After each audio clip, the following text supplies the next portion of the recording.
World of YouTube, Archie here with another book I have been given from my father, and story in this book I think is calling me. Oh yes, I have looked it up about a year ago, and today I pulled this book out of the stuff I was, going through my stuff, and this one right here, I tell you, boy, very interesting on something I've been wanting to do. Now, getting there is going to be the huge problem due to time. But maybe, I'm going to say maybe, I haven't even got to that friggin' house I wanted to go to. I mentioned in another video that this week. Just been a very friggin' sucky time for me right now due to this fucking move. And, oh man, sucks. And we have ghostly hauntings.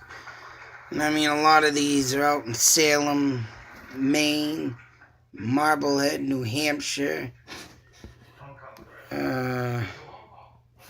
This ship is actually out somewhere near the Cape or something. There is one, the Green Mountain Boys. I wanted to read that one, but I didn't get to yet, because I got hung up on this other. And there's the, there's the motel. The Maine's Haunted Inn. Supposedly the staircase that leads to nowhere. There's a wreckage of a group of Indians, I guess, pulling out this ship of a lost seaman or something. But the one I want to talk to about, I'm going to go over some stuff.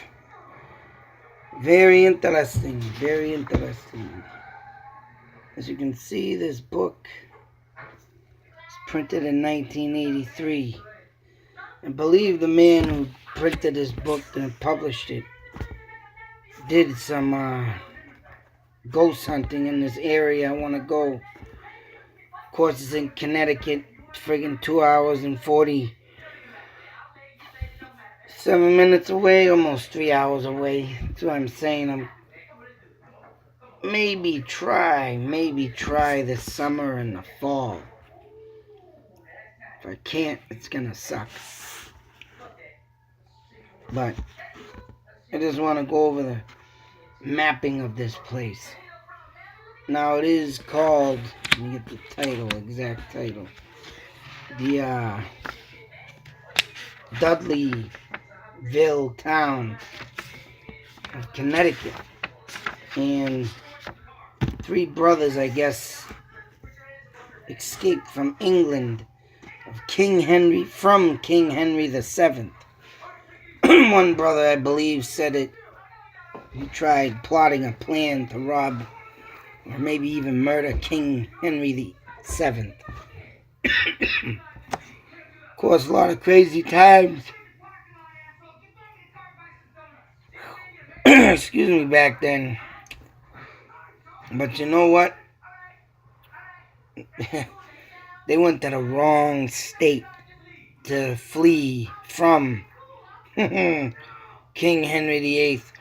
And I'll tell you something right now. Now that the story came up and what I've been going through and talking about skinwalkers, mind you, but I wonder why this place has been calling me.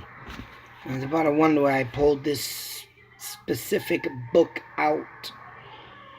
And it's wow, I can't believe just how this has all been going down, you know. And like I said, when I get things like this happening to me and things fall into place and the pieces of the puzzle come together and things like this, man, I'm telling you, it's like a message, a sign, something's telling me. And I'm just trying to really go over in my head of why this story had just came up and why I keep stumbling upon it. And man, in this book, the guy says he believes that there will be no ghost hunter to even stay the night at this place. I don't know if I'll ever be able to get to spend the night, but believe me, is insanity calls me and people call me insane. Don't get me wrong, I would do it. But a trip out there and getting into these woods would be even better. I mean, this guy in this book claims that he was not even there. I should say, the way it sounds in the book, him and two other friends went to this place and literally left. That's how uneased they failed and unwanted. But I'm telling you, I can shed some light on this into why these people went into the wrong state, especially, in Indian dwellings, mind you. Because and I believe it says that they got there in around early 1600s, like 1660 or something, just a shy bit, before the King first Indian War of King Philip. So I'm sure in about 1660, all the Indians and stuff were all getting a little,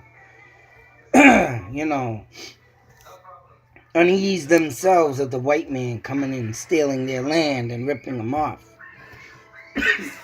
But let's go right into the map right here and tell you why I think this place, of course, has a lot to do of it being cursed. And why it has to do more or less of Indians, of course. But then again, Indians, I'll tell you, of course, there's a lot of Indian names around here. In just for a little history lesson, Indians of Connecticut, just a little tip for the wise that Connecticut, Indian was infested. Indians were infested in that land. Damn it. But, sure and shit, Cornwall, Connecticut. I guess this is one of the roads out in the woods, and how far you gotta go out to get into this place, because, yeah, it is now, I believe, a state park or whatnot. It doesn't look like there's farmland here. Oh, there is houses, so maybe there still is some stuff out there. I guess you can drive out here, huh?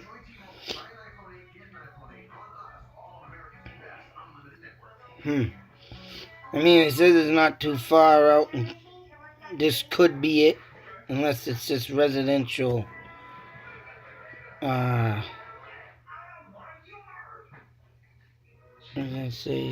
Unless it's just Valley Road, Dudleytown Road, Valley Road.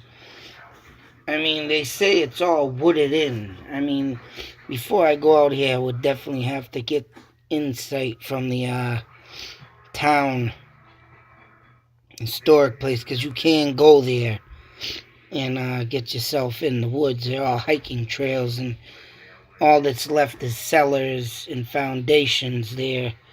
Very little, but it's enough to indicate where you are. But that being said, as you can see, as we take a look around this area, we have... Where the hell did it go? It's called, damn it.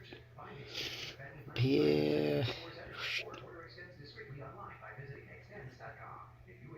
Oh, anyways, around this area, there's a thing called Mohawk Mountain. There it is. Mohawk Mountain. Everybody knows, if anybody that knows about Indians, the Mohawks were the most severe savages, even to kill either other Indians. I mean, just before the King Philip War, this is how savagely they are and made themselves. But, It only goes to show that they just wanted their land too, to be left alone and left to them.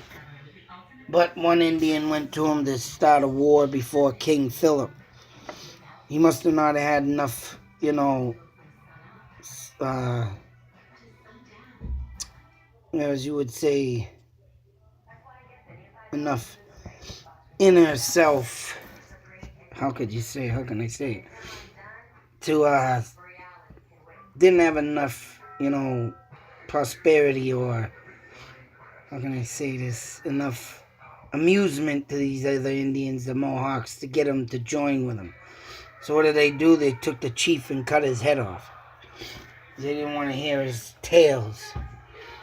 But later on, they found out with King Philip and did join him in a big battle due to the fact that, right, they're sick of their land and shit being ripped off. I mean, of course, you got an Indian name over here, Housatonic Meadows, and what does that say?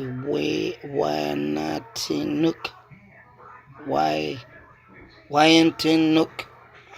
All Indian names. I mean, this is just to show how infested Connecticut really is with Indians. And anyways, I'm gonna go into the story now here and read a little bit of this. I mean, everything else in here this is the guy with the cellar of Kennebunk Inn, stairway that leads to nowhere type thing. I mean, there's some interesting ghost stories in here, but the one that most gets me is this story, and I think is the best out of this whole book, and it is Where to Do Your Ghost Hunting. Let me find it further back. Conn. Where to do ghost hunting. Wow, probably it's the spookiest place in New England they call is Dudleytown, Connecticut, near Cornwall. And the guy goes on saying, well, I was living in Connecticut in 1961 now. I visited the town. And from the moment I arrived, I felt a strong urge to leave. I never had such an eerie sensation like someone or something was watching me every move from nearby deep dark forest. I wasn't alone, of course. Two friends, Mike, Doug, were with me. Although Doug kidded a lot, making jokes about being in a ghost town, it was obvious to me that he was uneasy. Mike was noticeably unnerved. Mike hadn't really wanted to come in the first place. Didn't like it. This one speaking said he didn't like it here. He kept saying it gives me the willies. But Doug wanted to poke around in some of the old cellar holes. Took 20 minutes to find the town. Walking down the old trail leading from Cornwall, but then saw the partial remains of stone buildings nearby hidden growth. I mean, it goes on saying they found the foundations, a church, store, and a school we all found still standing. He collected old bottles, and it goes on to say that by the time we reached the paved road, we were all sweating profusively. Why it was so cold in Dudleytown Mike asked me. I don't know. All I knew at that time was that it was once a thriving place with many prominent citizens. As we drove back to Hartford, I was determined to spend some time in the library to find out. So, 20 minutes in, they probably didn't even say an hour or and a half. They got in there, they looked around, they did this and did that. And it goes on to say that they left. That's how uneasy they were. In here, goes on to say the New World in the 1630s, their great-grandfather, Edmund Dudley, had been minister of King Henry VII and president of the King's Council. So this guy came, I guess, he was still out there with Henry VII. He was caught stealing from the king's treasury, was convicted of treason, and had his head chopped off. So I guess all these sons and stuff, Thomas Dudley, another of their relatives, was elected deputy governor of Massachusetts. So yeah, I think they all came out to the New World to get away from Henry VII because of his dumb uncle. I guess when you get a bad name ripping off a king like that, boy, you must want to get out of there. But under Winthrop and was 4 times governor of the colony, beginning in 1634, was Thomas a president. What is that? Puritan Hersey Hunter, who instituted the harsh punishments of that religion, which directly resulted in hanging of Quakers and accused witches in Boston and Salem. So wow, this guy was within the hangings of the Salem witch trials. So wonder that the 4 Dudley brothers decided to settle deep in the Connecticut woods, and no wonder too that the Dudley curse persuaded them into remote settlement called Dudleytown. So I mean, yeah, ripping off a king, beheading witches, hanging witches. Somewhere down the line, these people were cursed. But you know what I think it is that they ended up in this Dudleytown, in Indian world, and probably did some bad deals with the Indians or whatnot and pissing them off. But it says and goes and reads on, the colonists followed the brothers into the woods. The Dudleytown began to prosper in later years. Each of the 4 Dudley brothers died of mysterious or tragic death, one being hacked to pieces by a wild Indian. See, these people were not good. Yeah, I forgot about that. I read that, but yeah, this is why I think, they did all this, and then they come out here, and then who knows what type of people they were. So they're calling it a curse. I'm calling it they went and pissed off the wrong people, especially going into the witches. But coming out here to Indian land, you don't ever want to piss off an Indian and try and rip them off, and it comes out to be a nasty thing. But yet, who wouldn't want to protect their land, protect their people, and protect themselves? We're doing it today, because if we would let all terrorists in here, we'd be all dead, right? Well, feel for the Indians back in the day. So this guy got ripped to pieces by a wild Indian, and so it seems was the fate of almost every citizen of Dudleytown. One of the town's first promoted citizens was General Herman Swift. He was advisor of General George Washington. So he had a big ass general advisor, to General George Washington.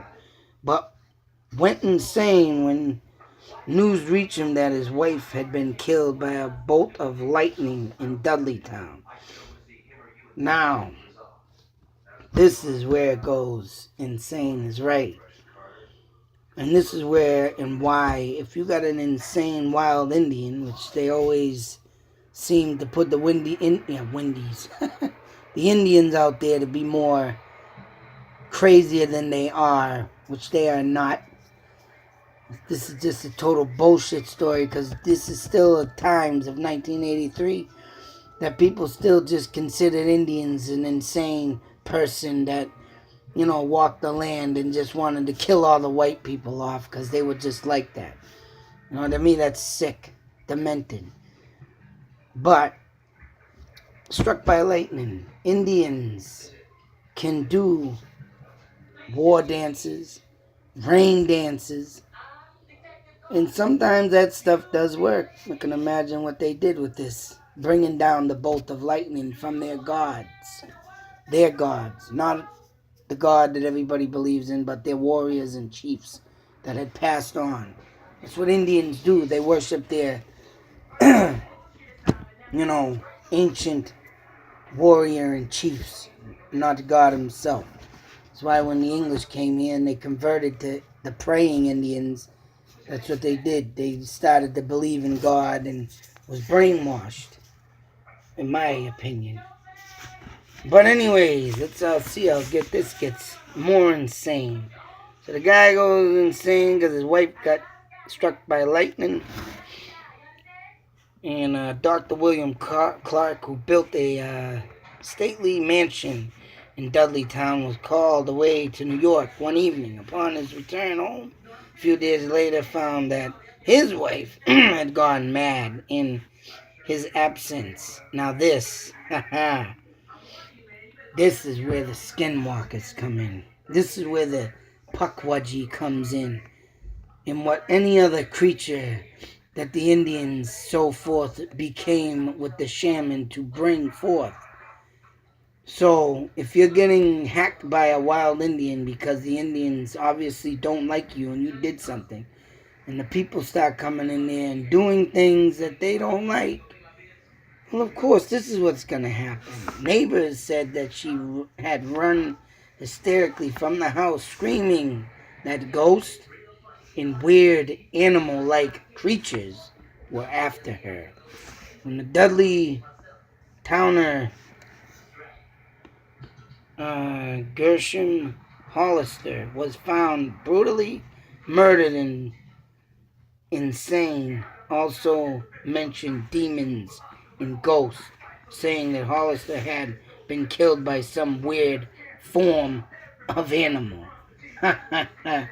And only one, and this is why I'm saying I think this story is calling me out due to the fact that, I don't know, man, I think that these skinwalkers and the sights that I've been seeing, and my wife even has seen with her own eyes, I think they're calling me out.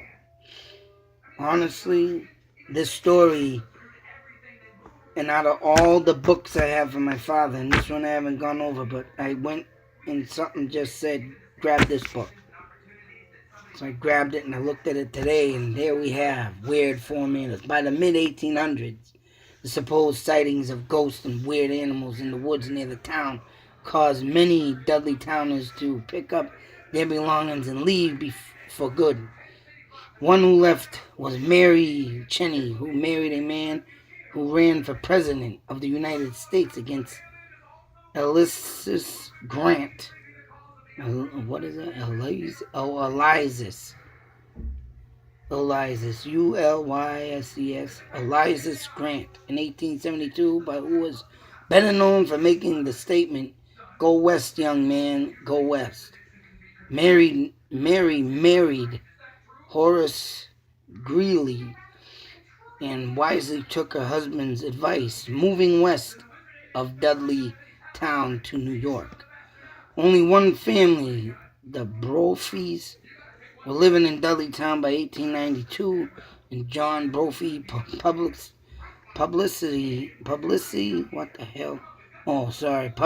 stated that no ghosts or wild animals would cause him to move out.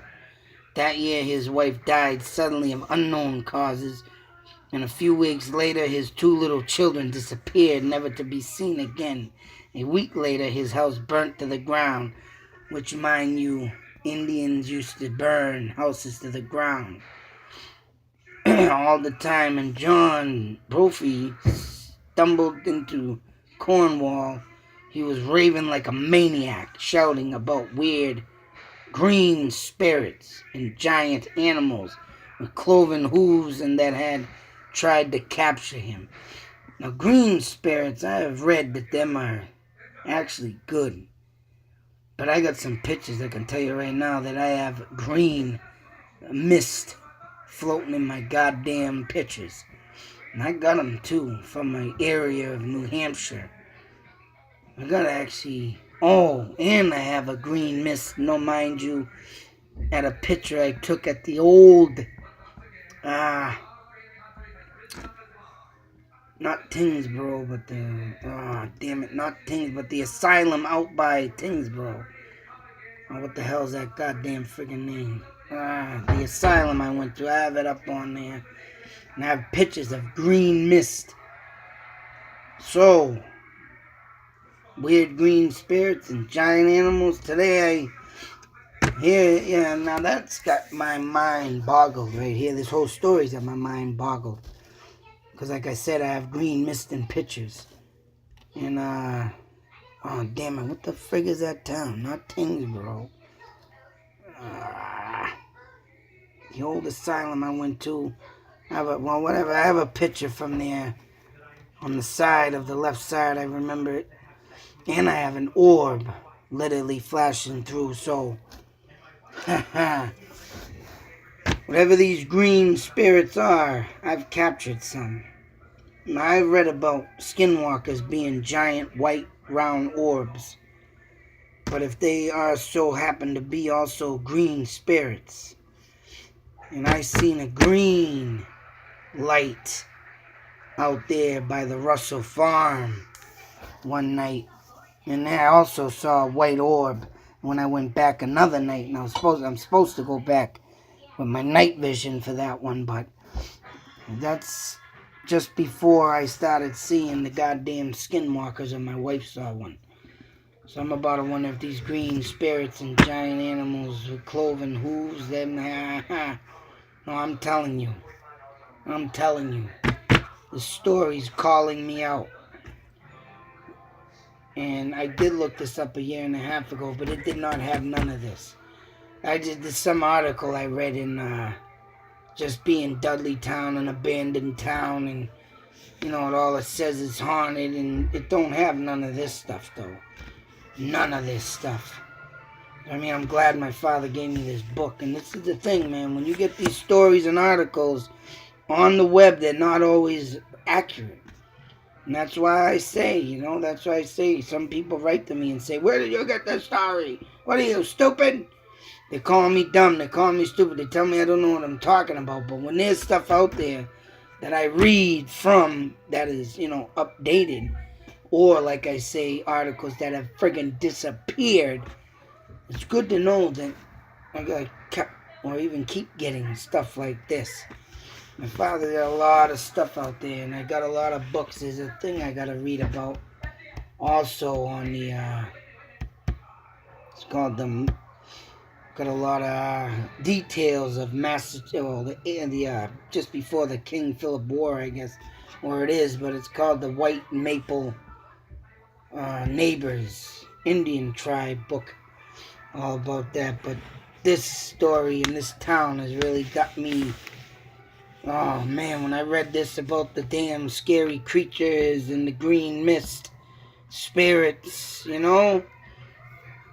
I'm telling you, something's leading me to this. And I've already had my own sightings when I was younger with my dreams of skinwalkers and the mutilated dogs. Then the one in the road 3 months ago. Then my wife saw it, and then the picture comes out the other day from California. The Malucha fucking Mexican skinwalker, their version of it. And I'm telling you, I think something's calling. For me to get out to this place, man, oh man. Whew, people gone mad, people died, and these creatures are in these woods. And this is what I'm looking for, man. This is what I want to see. This is what I want to find. And if I can get my ass out there sometime this year, I'm going to be one happy son of a bitch. Because I'm telling you, this is what I'm talking about. I think these creatures and skinwalkers, because I went to the Vale End Cemetery, Pukwudgie. I mean, they say if you see the Pukwudgie, you come in contact, 2 weeks later you die. But yet I found out that was an Indian tribal, living space. That was where Indians lived on that cemetery. White man took it over and made it a cemetery. And that's why they cursed that land and brought the Pukwudgie there.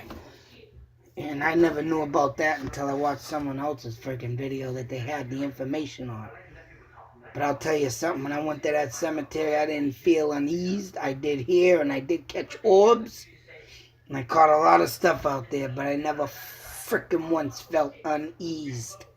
That's why I say when I go to these places, Indian dwellings, I could go here, I could feel like I'm at home. I tell you, man, call me crazy, but when I get around these spaces, I feel as the most, how can I explain it? Just at ease feeling.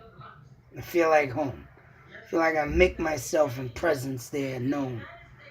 And I tell you, I even got the blue lady on picture. No friggin' lie. Yep. But I just wanted to share this. Where to go ghost hunting, huh? Oh man, I gotta get out there. This is one place on my list that needs to do due to the creatures. And this is what the man says that wrote this article. Today, I know of no brave ghost hunter who would dare to spend the night among the ruins of Connecticut's notorious ghost town. And as for me, I wouldn't visit Dudleytown again, even in daylight hours. Right here, this is what he says, black and white. Well, guy, you just put me up on a challenge. And I'm telling you, when I get the time, I'm going out there. You're going to challenge me. All I need is an hour and a space. Hour, 2 hours. And I guarantee I'll come out with something. But I won't come out dead. Shit. I got skinwalkers following me now. I can just imagine what I have these animals doing, or creatures of spirit. Especially that green one. I've caught green ones before on camera. I gotta see what I can do with this. But that's it for now. Like I said, I got a lot of stuff to cover like this. This is Ghostly Hauntings. Like I said, published in 1983. Man. I can't stand not having the time to do this shit, but this is on my to-do list. I'm gonna see what I can do to get out there. Until that next video, YouTube Nation, be safe, take care, and hey, I'll keep telling you till the day I die. And I'll tell you when I'm dead and come back and haunt you. Believe.